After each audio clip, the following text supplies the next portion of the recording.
Hindi na ako papayag na mawala ka pa sa akin ulit. Tapos mo ipagpalit si Emma kay Jade. Bibilugin mo utak ni Emma ulit.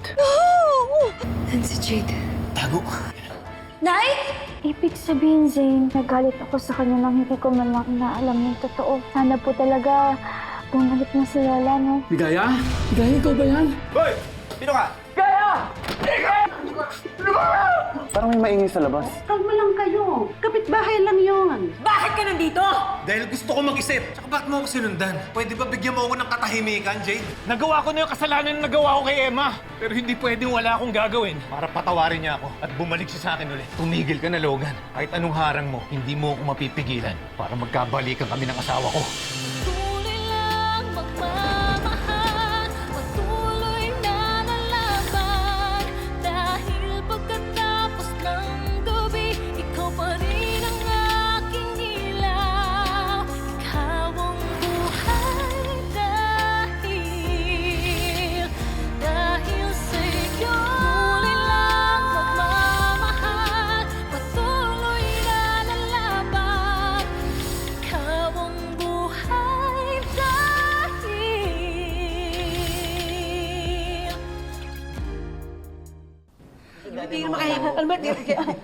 Enjoy your pathetic little victory.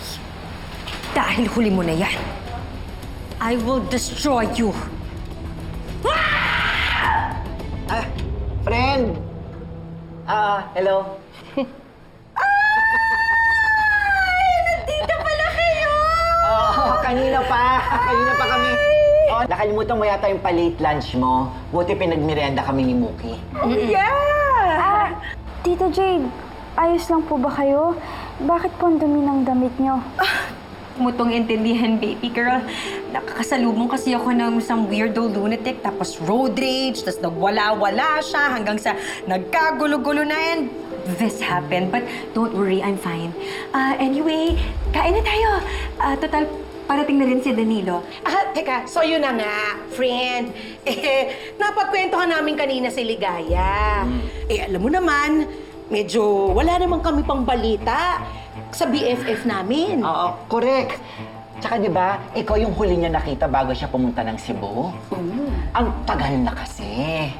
Baka naman may alam ka na hindi namin alam. Well, you know what? I'm just as clueless as you are. Final answer mo na yan, Jade? Yeah! Why? Are you doubting me? Ikaw naman, friend! Let's not ruin the vibe. Tara, kain na tayo. Ayusin ko na yung... Wow, teka. Para namang wala kang pakialam sa nanay mo. Excuse me? Are you saying na hindi ako nag-aalala para sa nanay ko? Sa hindi ko alam kung nasan siya kagaya nyo. Kasalanan ko ba yun? Tapos ngayon sasabihin nyo sa akin na hindi ako nag-aalala sa kanya? That I'm not worried about her? Na wala akong pakialam sa nanay ko? Ganun ba? Ha? Is that what you think of me? Sige na po. Nahanap ko rin yung nanay ko. Hindi ko rin alam kung nasan siya. Grabe naman kayo. Tita Jade, kalma na po. Isip ko na yung pagkain natin.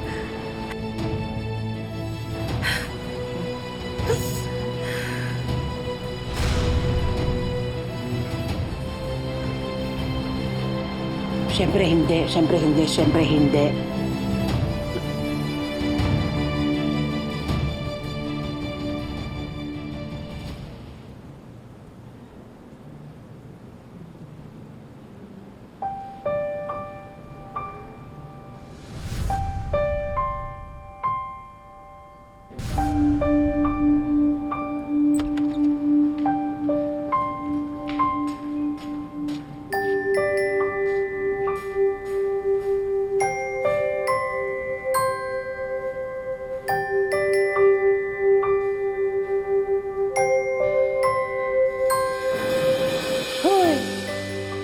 Ano yan, tulali? Ay, pwedeng mamaya mo napagpantasyahan yung nangyaring halikan? Okay lang? Bakit ka nga pala nagtago kay Jade? Dahil alam ko naman kung saan mauuwi ang lahat, sa away. At isa pa, gusto ko siya magmukhang tanga kagaya ng ginawa niya sa akin. Diyos ko, kayang-kaya mo naman makipagbardagulan dun sa reyna ng mga tiyanak na yun. Alam ko naman yun, Flor. Pero sa ngayon, ayoko muna siyang isipin. Ang importante sa akin ngayon, makausap ko si Danilo. Si Logan. Nagkaayos na ba kayo? Hayaan na muna natin siya magpalamig. Tsaka, ayoko na muna isipin yung ibang tao. Ang mahalaga sa akin ngayon, si Danilo at si Mookie. Kailangan masabi ko sa kanila kung ano yung totoong ginawa sa akin ni Jade. Para mabawi ko sila.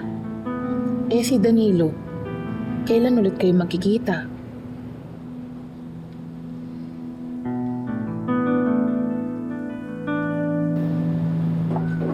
Boss, mukhang hindi aatras si Danilo sa'yo ah. At ako, aatras ako? Dehado ka sa kanya. Mahal siya ni Emma. Dali lang yan. Solusyon ako para dyan. Paano?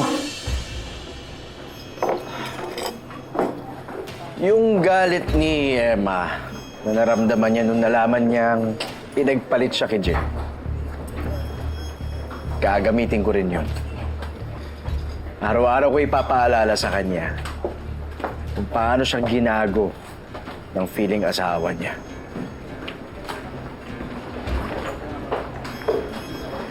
Sounds like a good plan. Kaya lang parang may kulang. Ba't nandito ka? Pinuntahan ka. Obviously. Marco, iwan mo muna kami.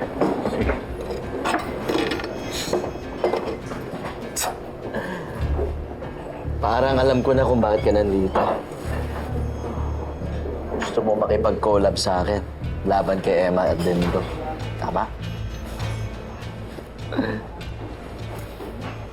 So, I'm thinking... Wait.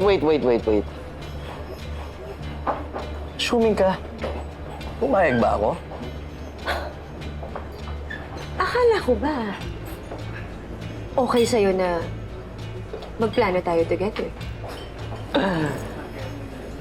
Baka nakakalimutan mo. Pagkatapos ng ginawa mo sa akin, panggagago sa Japan. Wala na akong tiwala sa'yo. Never again. Napakatagal na panahon na yon. Get over it. Kung ano man ang nangyari sa inyo, sa atin, sa Japan, kalimutan mo na. Of course, kinalimutan ko na.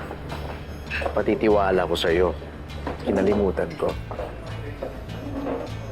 Kaya kung ano man gusto mong gawin, laban kay Emma at Danilo, do it yourself. Siguraduhin mo lang na hindi mo masasaktan si Emma. Dahil hindi mo magugustuhan ang gagawin ko sa'yo kapag kinanti mo siya. Akala ko pa naman barumbado ka. Pagdating pala sa babae, tanga ka rin.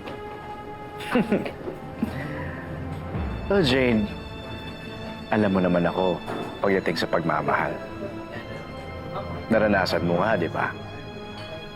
Eh, ikaw nga na hindi naman talaga deserving. Nagpakatanga ako.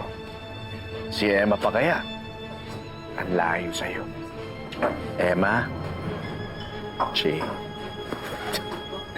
So whatever. Gawin mo ang gusto mo para lang lumayo si Danilo. Pero wag na wag mo sasaktan si Emma. Baka mapatay kita. Ooh.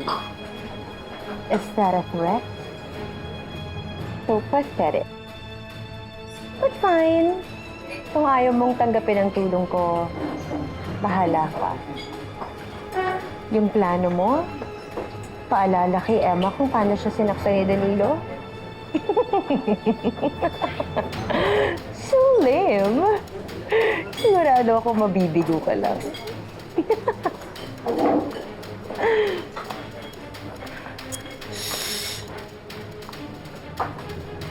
Sino may sabi na yun lang ang plano ko? So there's more? Pupunta tayo ng Singapore. May mga businesses ako doon. Gagawin kita manager sa isang negosyo. So what's the other plan?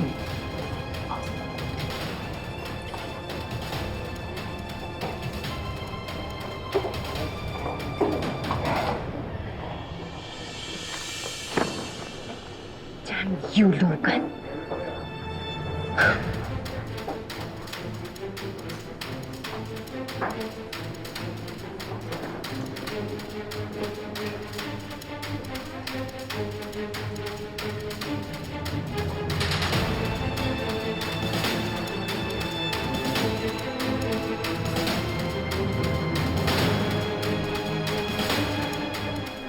Ano na naman ang pinaplano mo, Emma?